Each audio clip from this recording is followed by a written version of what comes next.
Question number 3 तक हो गया। क्वेश्चन नंबर 4 में उसने हमें दिया हुआ है मिसिंग आइटम वाला क्वेश्चन।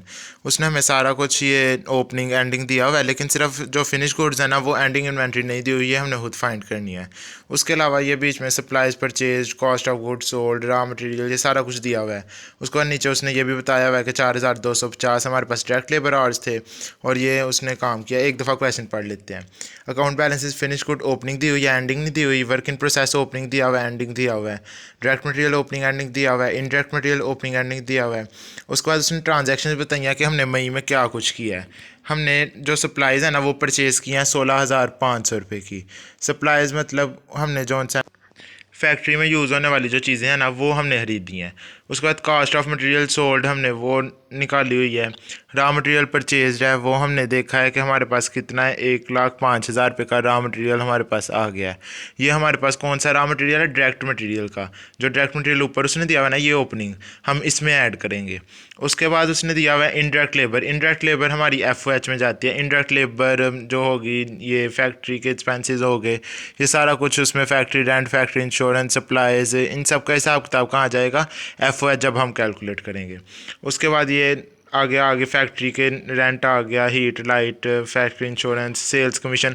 अब ये सेल्स कमीशन है ना ये FOH में नहीं जाएगा, ये सेल्स के मुतल्लिक है। हमने सिर्फ FOH वाली चीज़ें यहाँ से देखनी है। एडमिन एक्सपेंस है, ये भी है जब हम मैनेज कर रहे हैं उसमें लगा है, लेकिन FOH उसमें आते हैं कि फैक्ट्री में हमने जब चीज़ें बनाई है ना तो तब क्या कॉस्ट लगी, इसलिए ये भी नहीं आएगा। Production supervisor salary. अब प्रोडक्शन सुपरवाइज़र का मतलब है जो बंदा उधर खड़े होकर चीज़ें फैक्ट्री में बनवा रहा था, तो उसकी जो सैलरी है वो भी हम क्या करेंगे? FOH में डालेंगे।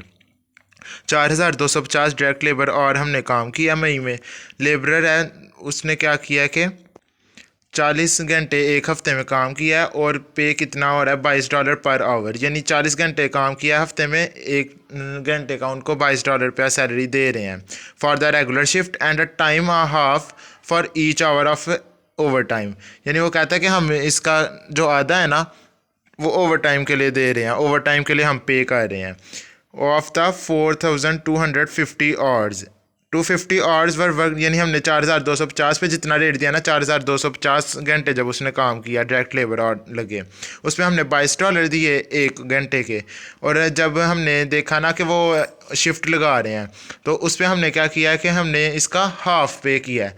यानी अगर हम एक घंटे का $22 देते थे, अब हम $11 दे रहे हैं। तो हमने अब कितने काम किया, यानी ओवर टाइम कितने लगे हैं? 250 घंटे ओवर टाइम काम किया मई में। The company treats the overtime period as a part of overhead. यानी फैक्ट्री ओवरहेड कैलकुलेट करते हुए ना कंपनी ने ये जो ओवर टाइम में लोगों को सैलरी दी है, ओवर टाइम उन्होंने काम किया, उसको भी कैलकुलेट करती है। अब हमने नीचे निकालना क्या है? FOH निकालना है मई में जो लगे हैं। कॉस्ट ऑफ गुड्स मैन्युफैक्चर्ड निकालना है और determine the ending balance of finish goods in the May 31। ये तीनों चीज़ें हमने निकालनी है। तो आज देखते हैं किस तरह करना है इसको।